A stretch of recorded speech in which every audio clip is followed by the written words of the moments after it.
जय श्री कृष्णा, राधे राधे। स्वागत है आपका हमारे चैनल पार्वती पनमोली में। चैत्र नवरात्रि का अंतिम पड़ाव चल रहा है। अंतिम पड़ाव में माँ अष्टमी और माँ नवमी में कन्या पूजन करने का विधान है, बेहद शुभ माना जाता है।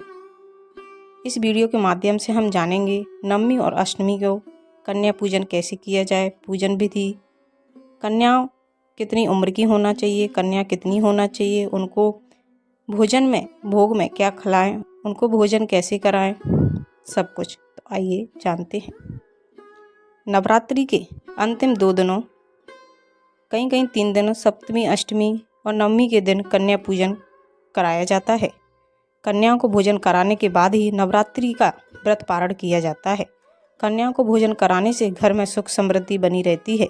साथ ही माँ दुर्गा का विशेष आशीर्वाद भी व्यक्ति को मिलता है। इस बार कन्या पूजन 5 अप्रैल और 6 अप्रैल दोनों तारीख को किया जाएगा। लोग अष्टमी के दिन कन्या पूजन करते हैं, जबकि कुछ लोग नवमी तिथि के दिन दुर्गा पूजन करते हैं। जो लोग अष्टमी तिथि को कन्या पूजन करेंगे वह 5 अप्रैल को, और जो लोग नवमी तिथि के दिन पूजन करेंगे वह 6 अप्रैल को कन्या पूजन कराएंगे। ऐसे में सवाल उठता है कि कन्या पूजन में कुल कितनी कन्याओं को भोग लगाना चाहिए। शास्त्रीय नियम के अनुसार नवरात्र के प्रथम दिन से लेकर आखिरी तक आप कन्याओं को भोग लगा सकते हैं। यानी पहले नवरात्र से लेकर अगले 9 दिनों तक आप कन्याओं को भोजन करा सकते हैं, या फिर अष्टमी तिथि या नवमी तिथि के दिन आप 9 कन्याओं को भोजन कराकर अपने व्रत का पारण कर सकते हैं। यदि आपको 9 कन्याएं नहीं मिल पा रही हैं तो फिर आप 3, 5 या 7 कन्याओं को भोजन करा सकते हैं। साथ ही एक लड़के को भी कन्याओं के साथ बैठाकर भोजन कराया जाता है, जिसे बटुक बैरव कहा जाता है। कन्या पूजन में 9 कन्याओं को माँ दुर्गा का स्वरूप माना जाता है। अब सवाल उठता है, कन्याएं कितनी उम्र की होना चाहिए। शास्त्रों के अनुसार कन्या पूजन के लिए 2 साल से लेकर 10 साल तक की कन्या होनी चाहिए। ऐसा करने से हर तरह के दोष खत्म होते हैं। साथ ही व्यक्ति को धन धान्य की कोई कमी नहीं होती, व्यक्ति को हर प्रकार के सुख मिलते हैं। आइए अब जानते हैं कन्या पूजन का शुभ मुहूर्त। अष्टमी तिथि का आरंभ 4 अप्रैल को रात 8:13 पर होगा और अष्टमी तिथि 5 अप्रैल को शाम 7:27 तक रहेगी। ऐसे में 5 अप्रैल को अष्टमी पूजन किया जाएगा। 5 अप्रैल को शुभ चौगड़िया में आप कन्या पूजन कर सकते हैं। शुभ चौगड़िया सुबह 7:40 से 9:15 तक का समय कन्या पूजन के लिए बहुत ही शुभ है। यदि आप इस समय में कन्या पूजन नहीं कर सकते तो आप लाभ चौगड़िया में 1:58 से दोपहर में 3:32 पर भी कन्या पूजन कर सकते हैं। वहीं 5 अप्रैल को शाम में 7:28 से नवमी तिथि का आरंभ और 6 तारीख को शाम 7:24 पर नवमी तिथि समाप्त होगी।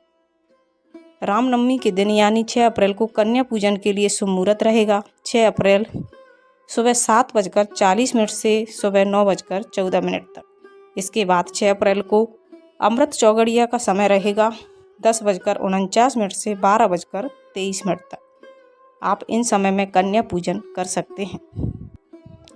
कन्या पूजन अष्टमी के दिन कन्या पूजन का विशेष महत्व है। इस दिन 9 कन्याओं को भोजन कराना शुभ माना जाता है। परंपरा के अनुसार कन्याओं को पूड़ी, हलवा, सब्जी और काले चने का प्रसाद दिया जाता है।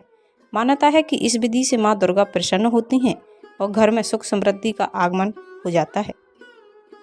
अब सवाल उठता है, कन्याओं को दक्षिणा में क्या दें। आप कन्याओं को श्रृंगार का सामान जैसे छोटी चूड़ी, बिंदी, लाल रंग, पढ़ाई लिखाई से संबंधित सामान जैसे पेंसिल, कॉपी, बैग आदि दे सकते हैं। इसी के साथ कन्या पूजन के बाद कन्याओं को कुछ पैसे भी दे सकते हैं।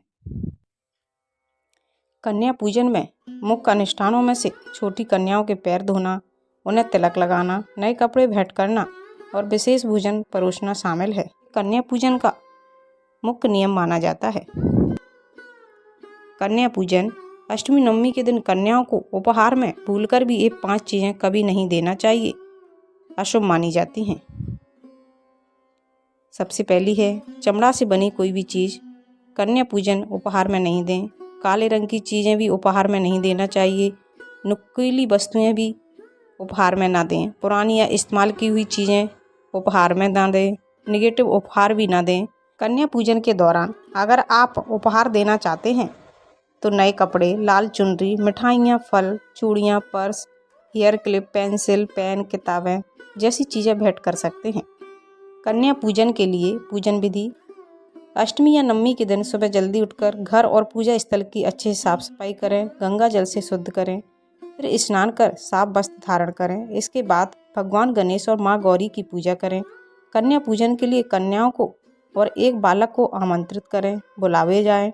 जब कन्या घर में आएँ तो माता का जयकारा लगाएं। उसके बाद सभी कन्याओं का पैर खुद अपने हाथों से धुलें और पोंछें। इसके बाद उनके माथे पर कुमकुम और अक्षत का टीका लगाएं। फिर उनके हाथ में मौली या कलावा बांधें। एक थाली में घी का दीपक जलाकर सभी कन्याओं की आरती उतारें। आरती के बाद सभी कन्याओं को हलवा, पूड़ी, चने का भोग लगाएं। भोजन के बाद अपनी सामर्थ्य के अनुसार कन्याओं को कुछ न कुछ भेंट अवश्य दें। आखिरी में कन्याओं का पैर छूकर उनका आशीर्वाद जरूर प्राप्त करें, क्योंकि कन्याओं को माँ दुर्गा के 9 स्वरूपों के रूप में पूजा जाता है। तो ये थी माँ अष्टमी और माँ नवमी में कन्या पूजन कैसे करें, क्या उपहार दें, कन्याओं की उम्र कितनी होना चाहिए, पूजन कैसे करें, संपूर्ण जानकारी। अगर आपको अच्छी लगे तो प्लीज़ चैनल को लाइक, शेयर, सब्सक्राइब कीजिए। साथ में बेल आइकन को ऑन कर लीजिए ताकि जब भी लेटेस्ट वीडियो अपलोड करें उसकी जानकारी सबसे पहले आपको मिल जाए। और कमेंट में जय माँ दुर्गा बस लिखिए। Thank you.